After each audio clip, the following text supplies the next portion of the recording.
entendre dans le livre des Actes, au chapitre 3, les versets 1 à 11, je vous invite à vous unir dans la prière.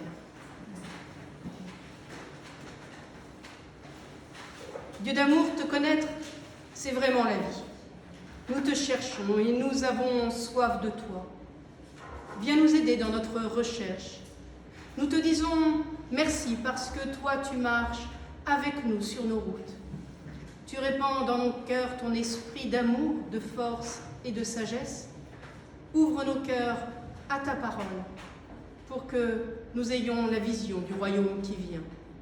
Amen.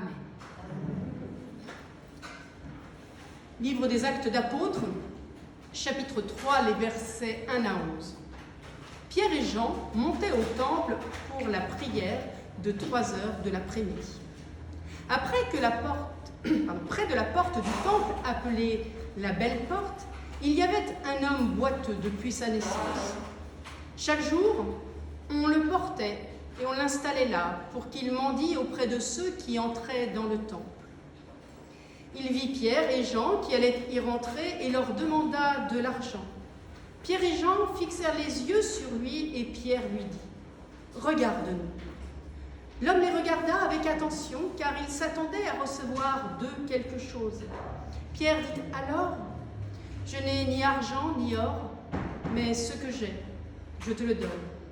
Au nom de Jésus-Christ de Nazareth, lève-toi et marche. » Puis il le prit par la main droite et le releva. Aussitôt, les pieds et les chevilles du boiteux devinrent fermes. D'un bond, il fut sur ses pieds et il se mit à marcher. Il entra avec les apôtres dans le temple, en marchant, en sautant et en louant Dieu. Tout le temple le vit marcher et louer Dieu. Quand ils reconnurent que c'était lui qui se tenait assis à la belle porte du temple pour mendier, ils furent tous remplis de crainte et de stupeur à cause de ce qui lui était arrivé. Comme l'homme ne quittait pas Pierre et Jean, tous frappés de stupeur, accoururent vers eux dans la galerie à colonnes qu'on appelait portique de Salomé. Seigneur, ta parole est une lampe à nos pieds, une lumière sur nos sentiers. Ta parole est la vérité, sanctifie-nous par ta vérité. Amen.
Chers frères et sœurs, si nous sommes venus ici ce matin, c'est que nous voulons probablement remercier Dieu d'avoir accompli pour nous tant de miracles, comme cet homme dont il est question dans ce texte des Actes d'Apôtres qui saute de joie dans le temple de Jérusalem.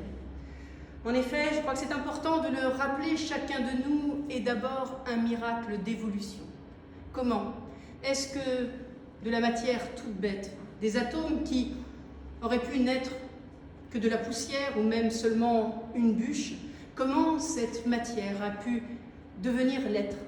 L'être capable d'aimer, l'être capable de rêver, rêver d'un monde meilleur, capable aussi d'inventer des choses jamais vues, capable de blaguer et capable de rire. Alors cette évolution est évidemment un miracle qui nous laisse pantois. Comment est-ce que ces milliards de cellules élémentaires peuvent ainsi rester unies et collaborer de façon merveilleuse? C'est extrêmement surprenant. Chacun de nous est un véritable miracle en soi, un miracle fait de la rencontre de cellules, mais aussi, et c'est important de le rappeler, d'une synthèse de ce que nous avons reçu tous et toutes dans notre famille et des 1000 autres rencontres et des informations diverses qui ont composé notre vie. Oui, c'est bon de le rappeler, je crois, la vie est un miracle. Alors, prenons le temps d'ouvrir les yeux pour voir l'incroyable beauté de cette vie afin de ne pas voir toujours ce qui ne va pas. Et rendons grâce un temps à Dieu déjà pour ce qu'il y a de beau, pour ce qu'il y a de merveilleux. Il y a vraiment, je crois, de quoi sauter de joie comme cet homme dans notre histoire biblique. Et ce n'est pas tout. Ce n'est pas tout, il y a encore bien plus. Comme cet homme qui a été là, déposé sur le trottoir par ses amis, nous ne sommes encore qu'à moitié vivants. Quand nous étions bébés, nous n'étions, on le sait, pas libres de grand-chose. Nous étions menés par le bout du nez, par nos instincts, par notre caractère, par nos humeurs. Et personne n'aurait pu réellement, d'ailleurs, nous en vouloir. Nous avons tous été comme cela, un peu, quand nous étions bébés. Et nous n'avions pas, à ce moment-là, encore la liberté de faire mieux. Mais encore aujourd'hui, dans une certaine mesure, nous ne sommes pas tellement libres. La liberté ne va jamais de soi. Mais maintenant, de quoi? De quoi sommes-nous libres? De quoi sommes-nous libres en réalité? Le moindre de nos progrès, le moindre de nos avancées est un miracle. Et nous connaissons bien souvent le sentiment perfide et désagréable de ne pas arriver à avancer. Comme dans ce rêve que nous faisons parfois, où nous avons de la fièvre, où nous n'arrivons pas à marcher librement, on est pris dans une sorte d'atmosphère qui ressemble à du miel collant. Et Pierre dit à cet homme, lève-toi et marche. Littéralement, il y a marqué dans ce texte en grec, ressuscite, lève-toi, c'est ressuscite et avance. L'homme de notre histoire était avant cela qu'à moitié vivant. Il a des jambes, il a des chevilles, il a des pieds, le texte, mais ça ne fonctionne pas. Il n'a pas cette liberté d'avancer, pas le droit non plus d'entrer dans le temple, pas la liberté de se réjouir devant Dieu. Qui donc nous sauvera de nos chaînes, de ce manque de contrôle que nous avons sur nos propres facultés? Qui viendra nous en libérer? Nous-mêmes, mais peut-être. Peut-être un peu, mais nous savons que nos possibilités sont souvent limitées. Alors, est-ce que ce seront des amis? Ça aide, hein, on le sait, mais ce n'est pas suffisant pour nous libérer à l'intérieur de notre propre conception des choses et de notre propre vision de nous-mêmes. Alors, Dieu pourrait ressusciter, nous ressusciter et nous libérer, et cela sans nul doute. Dieu seul peut vraiment faire cela pour nous, mais encore, il le peut vraiment, le peut-il vraiment et le peut-il toujours? Et comment? Alors, je vous propose de relire ce texte de libération que nous venons d'entendre. Vous ne l'aviez peut-être pas lu d'abord comme un texte de libération, mais c'est bien de cela qu'il s'agit. À mon avis, il est bon de prendre le temps de commencer par nous, considérant d'abord que nous sommes cet homme largement privé de liberté, car c'est là, c'est de là même que nous venons, c'est là où nous en sommes tous, plus ou moins encore un peu. Et dans un second temps, nous pourrons nous mettre à la place de Pierre et de Jean qui sont capables, eux, d'avancer, et capables d'aimer d'autres et de les aider à être libérés et de les aider à être ressuscités par Dieu. Alors avec cet homme handicapé, acceptons d'avoir d'abord besoin des autres, n'ayons pas peur d'être portés, littéralement. N'ayons pas peur de demander de l'aide, et on sait combien cela peut être difficile. Cela va nous demander du courage, cela nous demande de l'humilité, c'est vrai, et nous aimerions mieux être toujours celui qui aide plutôt que celui qui doit être aidé. Nous aimerions mieux ne pas avoir à être supportés parce que nous avons toujours peur d'un regard méprisant posé sur nous par quelqu'un qui passerait à côté de nous et qui nous regarderait comme moins que lui. Mais bon, C'est comme ça, il va falloir faire avec, et c'est cette humilité qui nous coupe de ce que pourraient bien souvent nous apporter les autres et qui nous empêche de leur demander de l'aide. Et on le sait bien, cette aide que nous n'arrivons pas à demander aux autres, il nous est parfois difficile même d'aller la demander à Dieu. Et même la personne la plus douée ne sait pas tout faire tout seul. On le sait bien, il n'y a donc pas de doute. Il faut que nous n'ayons pas honte de reconnaître que nous avons besoin toujours d'aide pour avancer. Alors comme ce paralytique, nous avons déjà été portés par d'autres et déposés devant la porte de nos vies. Sachons donc comment cet homme a pu recevoir de l'aide quand il a eu besoin d'avancer, et regardons ce que nous pouvons en tirer pour nous-mêmes et ce qui pourrait nourrir notre vie quand nous demandons à notre tour d'être aidés. Nous sommes à la belle porte, nous dit le texte. Pas n'importe quelle porte, c'est la porte du temple de Salomon, mais rapprochons-le de nous, c'est la belle porte de notre vie. Une libération nous est réellement donnée à chacun et à chacune. Une résurrection est à vivre dès maintenant.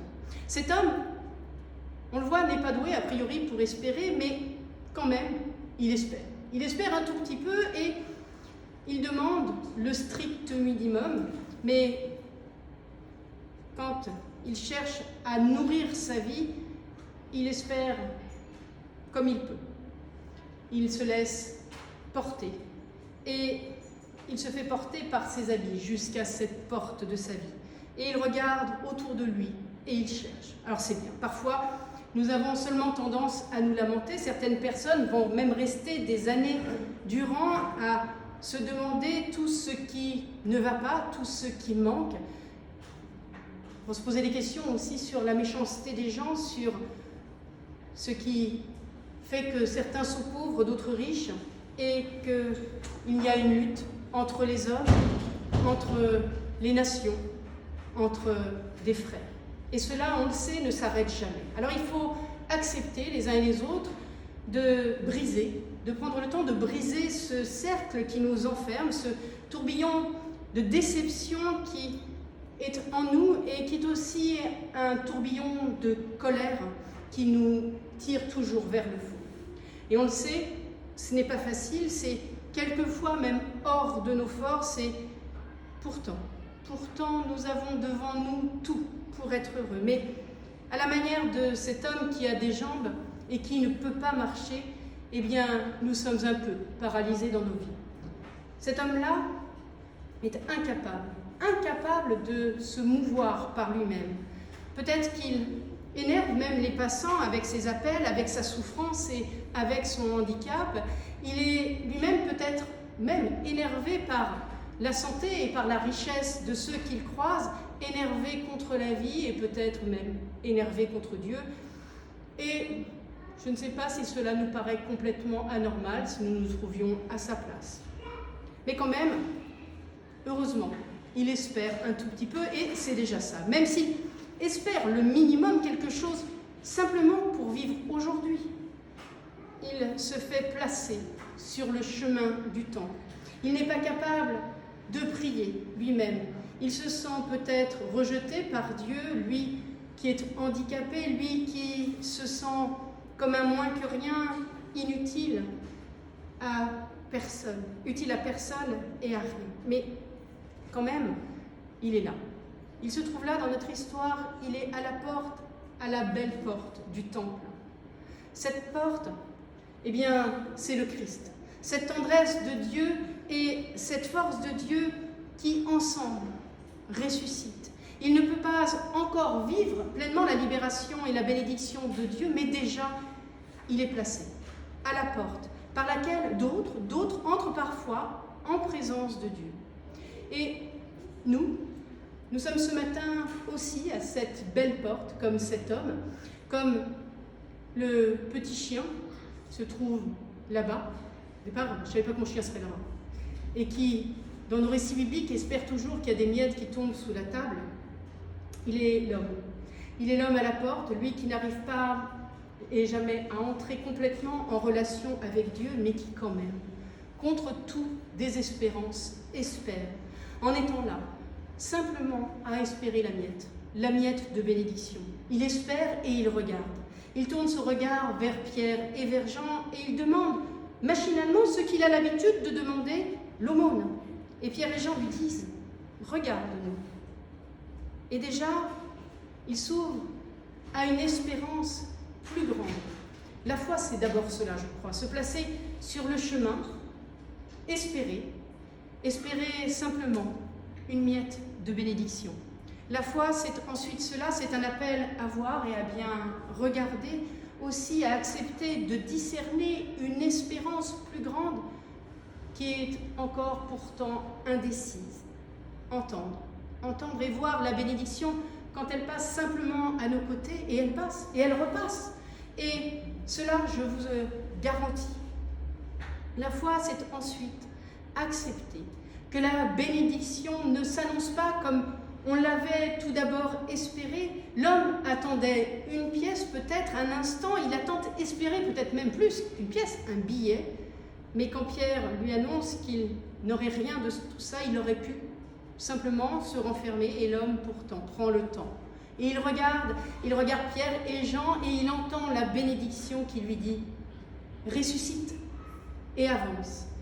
Et il sent ce geste, cette impulsion qui le relève. La foi, c'est ensuite cela, c'est faire l'expérience profonde d'une liberté nouvelle qui nous est offerte en cadeau. Une liberté que nous n'attendions pas. Et Pierre et Jean sont pour chacun de nous d'abord ce Pierre et ce Jean qui sommeillent en nous. C'est l'homme de foi que nous sommes, mais aussi ce n'est que le commencement, le tout début de cette foi. Cet homme de foi en nous qui monte pas à pas vers la présence de Dieu comme Pierre et Jean vers le temple de Jérusalem. Ce Pierre et ce Jean, c'est aussi cette petite voix, ce murmure en nous, cette voix qui nous vient de Dieu et qui nous dit que le monde a besoin toujours de notre lumière. Ce Pierre, c'est une force et un enthousiasme. Cela qui sommeille en nous, une vigueur comme celle de Pierre dans les évangiles, qui se lance évidemment un peu trop souvent et trop vite et fait parfois un peu n'importe quoi, mais qui au moins accepte de se lancer et qui se jette littéralement à l'eau dans le récit de Jésus qui marche sur les eaux. Et il n'a pas honte. Et puis, en nous, il y a aussi ce Jean, c'est lui qui fait l'expérience de la tendresse de Dieu pour nous. Alors, prenons le temps de rentrer en nous-mêmes et voyons ce Pierre et ce Jean qui existent. Il faut prendre le temps de regarder, bien regarder l'un, bien regarder l'autre, la force et la douceur de la foi naissante en nous, l'enthousiasme aussi de la paix, même si ce n'est encore qu'un simple frémissement. Et il faut la tendresse de Jean qui semble dire à l'homme encore inachevé qu'il est aimé ainsi, qu'il est aimé déjà, même s'il se sent inutile, même s'il se sent dérangeant, même s'il se sent incapable de prier Dieu. Alors, il nous faut à la fois la tendresse de Jean et le dérangement de ce geste de Pierre qui vient nous relever et qui nous fait bondir, qui nous fait sauter en l'air d'enthousiasme. Mais ce Pierre et ce Jean en nous doivent être éveillés. Et éveillés par des rencontres avec d'autres personnes qui parlent et qui agissent au nom de Jésus-Christ, comme Pierre, qui nous saisit et qui nous aide littéralement à nous relever, ou comme Jean, qui nous dit la tendresse de ce Dieu qui nous aime.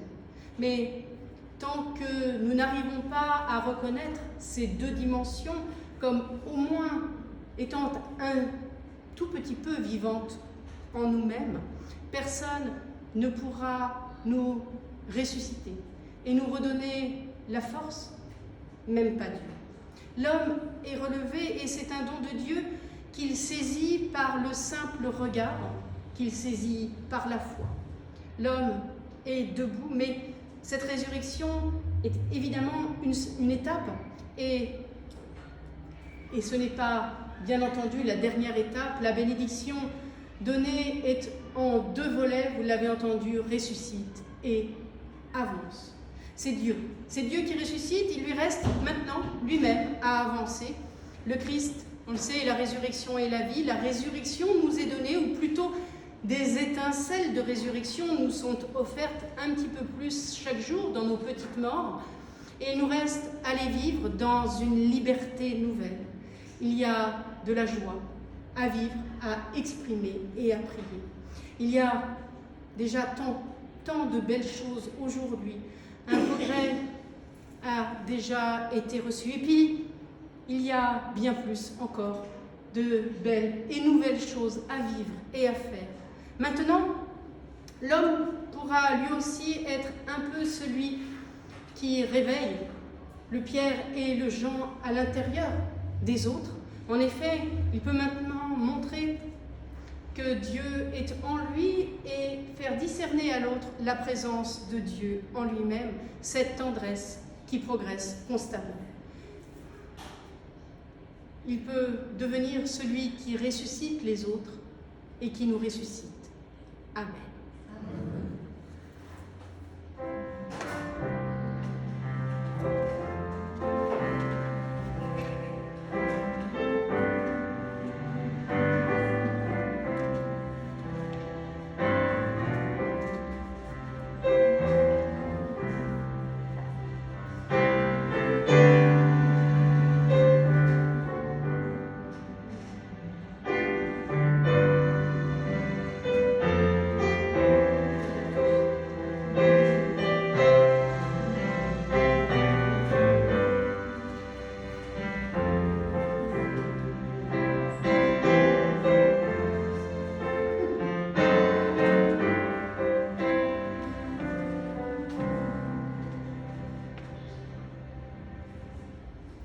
Je vous invite à vous lever pour prendre le cantique 273, « Je passerai ma vie ».